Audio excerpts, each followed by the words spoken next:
Hello, and welcome to the Digital Workspace Works podcast. I'm Ryan Purvis, your host, supported by our producer Heather Bicknell. In this series, you'll hear stories and opinions from experts in the field, stories from the front lines, the problems they face and how they solved them, the areas they focused on from technology, people and processes, to the approaches they took that will help you to get to the grips with the digital workspace inner workings.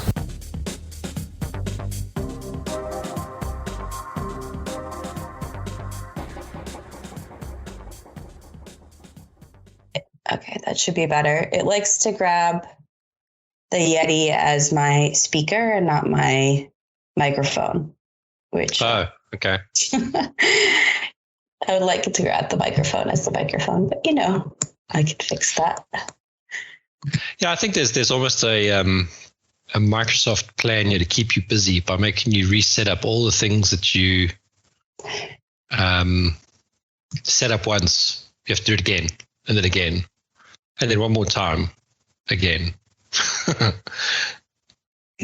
Yeah, well, then all the other platforms, nothing is consistent. So if I go on Zoom, my settings are different than WebEx, and I wonder why that is. But just one of the joys of our modern age.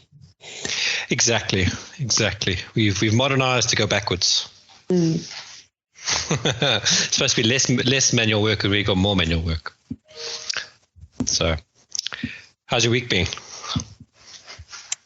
Just wildly busy, but all good stuff happening. What about you? Yeah, it's been a busy week. We released our new user interface last week, Friday. So this week has been everything about jumping on any bit of stability or performance that we need to fix. So in that sense, it's been quite a good week because we found some things. And, when you do a UX revamp, and I think I told you the story, we've come from a very archaic .NET 2 template to a more modernized end user experience focused design. So quite having widgets that are contextual with information in them. So and you've really got to think, like, how does your customer, when they come in, who's use some of the jargon, but a persona, who's that person that's going to be using it? What's the questions they need to answer? So what do they need to know when they hit that first screen? And we went through quite a nice exercise. We actually used a tool called Whimsical. It was just a tool we picked. There was nothing special about the tool per se, but we took the business through a workshop over a week where we asked them to explain who their personas were. So we kind of worked it out that there's three. We then tried to understand each of those three, what they would be looking for, and then we basically came up with a landing page. That's the center of everything. And when I say the center of everything, we took all our components and we basically just wrote them all down on the system. And then we joined, as we sort of talked about what the center is, we started connecting all the things together. So now we have an interconnected system, whereas before what we had was very much a very bland landing page that you still had to navigate around to get to the information. So it's been quite a good journey. Like any of these things, it's high pressure and I don't want to say frustrating, but everyone does get uppity when things aren't going quickly or there's another problem we found, all that kind of stuff. But I think we've got over the major hurdles. At the same time, we have a quarterly report that has to go out, and that's also been released this week, and that always takes longer than it should. So we've got some meetings next week to post-mortem them. But also next week I turn 40. So, wow. So my mind is on that. Yeah, of course. So, are you going to do anything fun? I'm doing lots of things. So when I turned 30, I had a week of things, and it's kind of the same thing. So I've got some friends coming over for a braai on Sunday. Then I'm playing golf on Wednesday, which is not my actual birthday, but my actual birthday is a Tuesday. But golf is typically a Wednesday or a Saturday here. So we're playing on the Wednesday. And then for the long weekend, which is a UK long weekend, we're going to go up to the bush to a place called Mabula, which is quite a well-known lodge out this side of the world. And it's I'm looking forward to it. Sounds nice. I love that, doing a week of things. Makes it memorable. Yeah, it's one of my, I suppose it's a personality trait. When I was, I've always organized things. So my 30th was just one of those where I just organized a whole bunch of stuff. I'm excited. I'm excited to be doing it. Do you feel so much wiser now? It's funny because the guys that are older than me have all asked that kind of question. So have you noticed any changes in your body in that? I was like, yeah, I've noticed when I get out of bed in the morning, it's a bit slower than normal, or a bit slower than I'd like it to be. But in the same token, I haven't noticed that much. I guess I'm yearning for things that I've done before. That's the one thing that I'm, I've been dying to get back into hockey and baseball again, which is kind of weird because, I haven't got the time even to consider those sports. You got to be fit and all that kind of stuff. But yeah, there's a little bit of, I guess in some sense, I'm a bit calmer. And maybe that's the kids. Maybe the kids take it all out of you, so you haven't got the energy to get angry at other stuff. But or you learn patience through your kids, so you put more patience with your team and your coworkers. You also, I think, as you age, you get that perspective into things to realize what is a big deal and what isn't, and things that would, fire you up at 18 just don't matter anymore. Yeah, what's that? I think it's the 10-step program. What do you call it? The creed. God, give me the power to worry about the things I can control, and whatever it is to not worry about the things I can't control. Mm-hmm. And I think it's exactly that. I think you just got to get to a point that you worry about the stuff that you should worry about. Your health, your family, and everything else will just take care of itself. What it should. Well, congrats on the UI launch and happy early birthday. Yeah, thank you. So where do you want to carry on today? Do you want to carry on with what you were discussing around the digital nomad, or do you want to do one of the links or something? Which link? I haven't gone through them all, so maybe it would just be safer to stick with digital nomad. Fine, no problem. So what I was thinking about that, what we didn't discuss, was some of the medical considerations you got to have when you do these travels.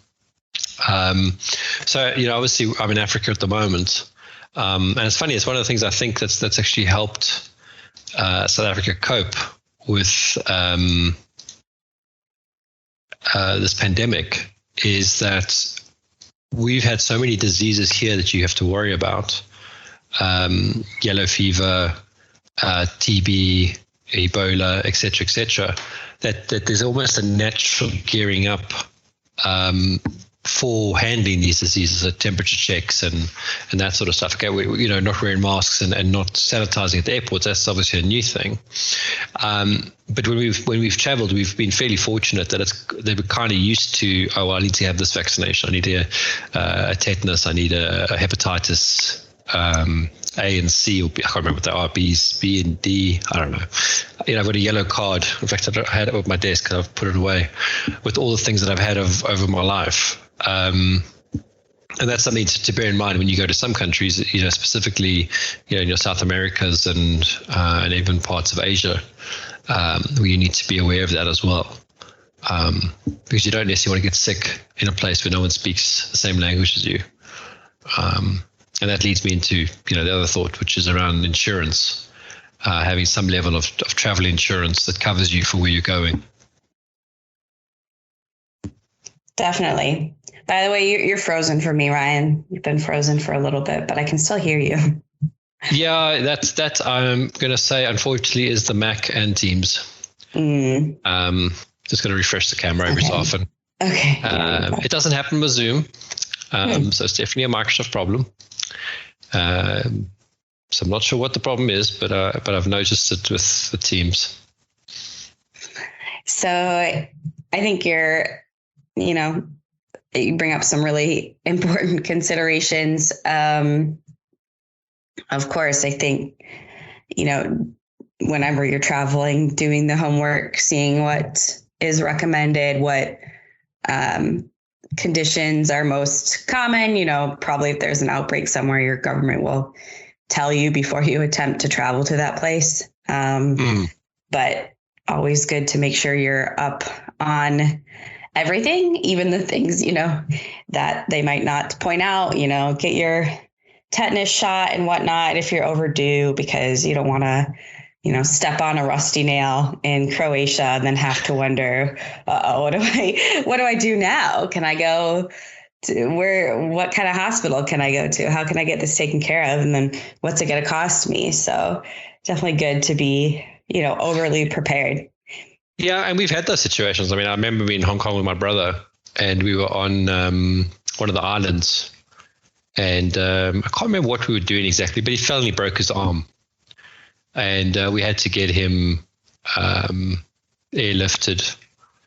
Well, I say airlifted. So they had this ambulance that was probably about 1 meter wide, maybe 1.5 meters wide, to take him up and down the mountain, because the mountain is so narrow and stuff. And when we had to take him to hospital, we didn't speak any English, and they just said, we finally figured out that his arm was broken. They put it in a cast. I mean, it wasn't obviously anything too serious, because we were able to have him treated. But it was fortunate that he wasn't on his own, and we had the cover and that to sort him out. But yeah, I mean, it's important.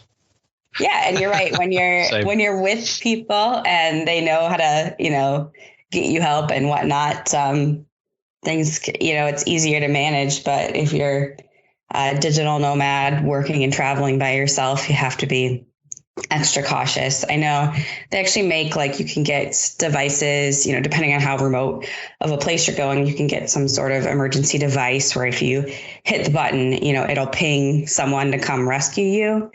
I've done a lot of hiking in sort of more areas that are a little bit farther away from civilization, where you might not have cell signal. And that's one of the things that they recommend is to get one of those beacon devices, so that if you're in a really tough spot, you can get rescued. Yeah, so I've actually been playing with an app called 3 Words. Have you played with 3 Words? Mm-mm. So some very clever people came up with this concept that you could find anybody. Well, in order to the biggest problem that you have in the world is not everyone has an address. And if you go to places like Costa Rica, I think it's one of the examples, of Cuba. If you want something delivered, it's not a case of take it to number 23 St. David Road in Johannesburg. It's take it down the road past the yellow stump, turn left at the giant oak, and it's the 15th house on your right. So obviously a very complicated scenario. So what they came up with is they divided the entire planet into little squares. I think it's 1 meter by 1 meter or something to that effect. And your 3 words are reference points to that square. So if I tell you now, and they use nouns, so let me, maybe I deleted the app. That's possible. So what 3 words? So yeah, it's a square meter, and I think I might have taken the app off. But my one right now is bunch, forks, raft. Those 3 words is a square that I'm standing in right now. So if you wanted to ever be found, if you're lost, you could, in theory, send someone your 3 words, and they can go and use the app and find your 3 words and then find you. Oh, that's pretty cool. So they just automatically randomly had these nouns generated just across the globe. So wherever you are. Interesting. I mean, if you have enough signal, that could be a cool tool. Well, a useful one. I think that is the key, if you got enough signal. It was interesting to know that wherever you're standing, there's a 3-word term for that exact spot. That's kind of cool. It's quite brilliant, actually. For someone to come up with that, I think that's very smart. And you mentioned kind of the insurance side as well. That's one of the parts I think keeps cautious people like me from really diving into something like a digital nomad lifestyle, because especially, I turned 30 this year. All the things start just breaking down right after your 20s, or so the people say. So, I think it does come down to how long you're in town for. So, for example, like with my UK stuff, we are basically covered for the first 90 days, I think it is, by default in a country, and then we have to return to the UK. Obviously, with COVID, things have been slightly different because obviously there's we're stuck here at the moment. So where do we go? So they've given us an extended cover, but we've also taken out local cover just in case. Specifically with the vaccinations coming in and that sort of stuff. But, you got to have, I always believe you have to have something, because you never know. And we've been stuck. We did a trip to Bangkok, and we were down in the islands in Koh Samui. And we had a great holiday. It was all fine and whatever. And we were heading back to the airport, and we saw this big sort of cloud of smoke. And when we got there, and there were fires in Malaysia that had created this big smoke cloud, and planes weren't able to take off. So we were going to be stuck there for another 2 days. But we actually managed to get on an aircraft to get out. So it's just those things you got to be conscious of, that could possibly happen. At least you can pay for it and get your money back if you haven't planned for that kind of expense. But the other insurance that I have is gadget cover. So I got international gadget cover. So all my devices, and I had a problem with my Windows device, which had to replace the motherboard. That's all covered. They have a local agent that comes and fixes it for you. Otherwise, you spend a lot of time trying to find someone to fix it for you, which can be frustrating, especially. I mean, it's easy for me here because I know the country, but if you're in Croatia, for example, where I had to have something fixed, you've got to find someone to help you, if that makes any sense. So yeah, it's just those sort of things. And I do pack a spare device as well. I find that also helps. So as I've had my iPad, now bought a second device here. If you're going to be away for a long time, say 2-3 months, then have a spare device. And what do you do for international calls and messaging? So I took out quite a nice contract with Vodafone. It's called the Global Roaming Plus. So I pay the same amount every month, and I can roam in 164 countries for the same price. So I get 25 a lot gigs. Of countries. It's it. Oh, that's the target.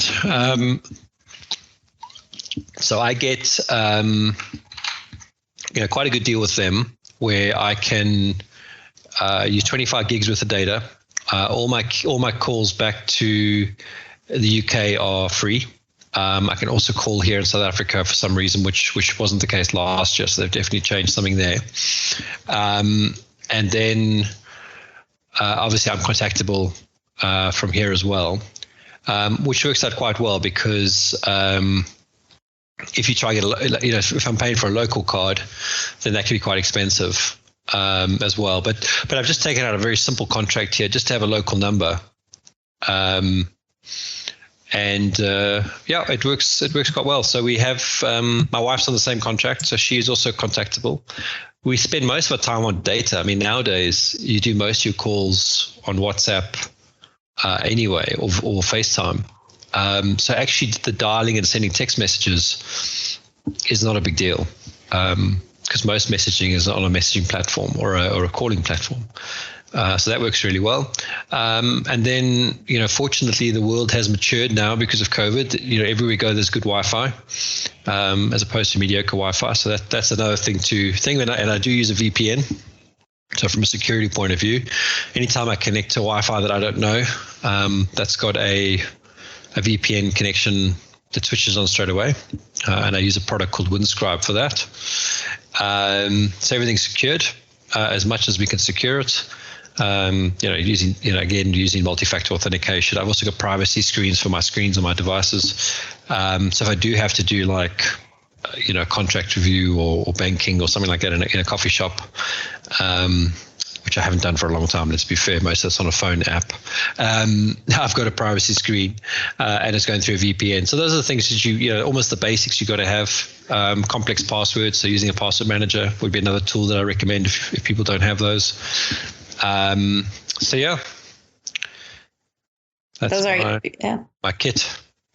Yeah, those are really good tools to have, especially if you're in, if you like to work from those public coffee shops or any of those co-working spots. Anytime you connect to that open Wi-Fi, use a VPN. Yeah. Good tips. And I did a course a couple of years ago where you were taught how to use stuff like Windscribe, Wireshark, it's monitoring the packets of network traffic. And I sat and I actually went and sat at a coffee shop and basically had a look around to see what was going on that network. And you can see so much stuff without even trying. And then once you know what you're looking for, you can do a lot of stuff without even trying. Mm-hmm. So I definitely recommend that as a basic. What about, other tools? I'm thinking maybe some of those, subscriptions, whether that's streaming or music. Have you run into any weirdnesses cross borders with those? Yes and no. So Netflix is a good one. What I find with that is it works, but your content is very different. And sometimes it works for you better, and sometimes it works for you worse. So, series that I'm trying to watch in the UK, I can't find, but I can watch it here in South Africa because the licenses have worked that way. So that's quite a nice one. Amazon Prime works kind of the other way. They show you all the stuff you could be watching, but then you can't watch any of it. Because it's obviously licensed to the UK. Things like Spotify and YouTube Music and all that just works. You don't really have many problems there. Apple Music just works. I think they've got the licensing right in that sense. So generally speaking, most things work. It's just when it becomes geographically limited. We don't have a lot of subscriptions beyond those ones that I've mentioned, so we don't really see problems. I mean, I bring my Alexas with me, so those are all plugged in wherever we go. So we always have that, and I just update the address, which I quite like because if I want to know the weather, it's still my habit to ask Alexa what the weather is. Mm-hmm. So those things work fine. The rest of it is pretty. I can't think of anything else, to be honest. Everything else is pretty much digitally flexible, so we say. That's good.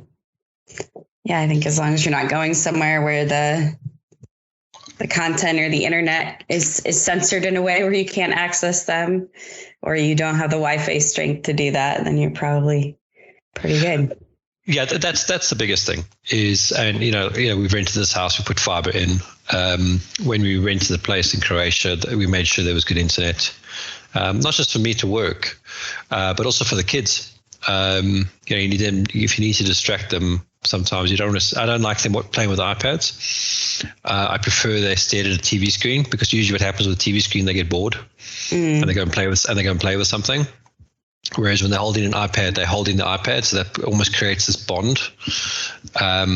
So there's that aspect to it. So that's part of my checklist. And then the other thing is we like to walk a lot, so we're always looking for places where we stay that there's a place to go and walk. So we can see what's going on. That's great. And those are some good technology considerations. I do need to drop for my next call. But cool. Good catching up this morning. Afternoon for you. Yeah. Happy early birthday. Thanks, Heather. Well, we'll chat on Monday, I'm sure. Okay. Perfect. Cool. All right. Have a good weekend. You too. Bye. Bye. Thank you for listening to today's episode. Heather Bicknell is our producer and editor. Thank you, Heather, for your hard work on this episode. Please subscribe to the series and rate us on iTunes or the Google Play Store. Follow us on Twitter @the DWW Podcast.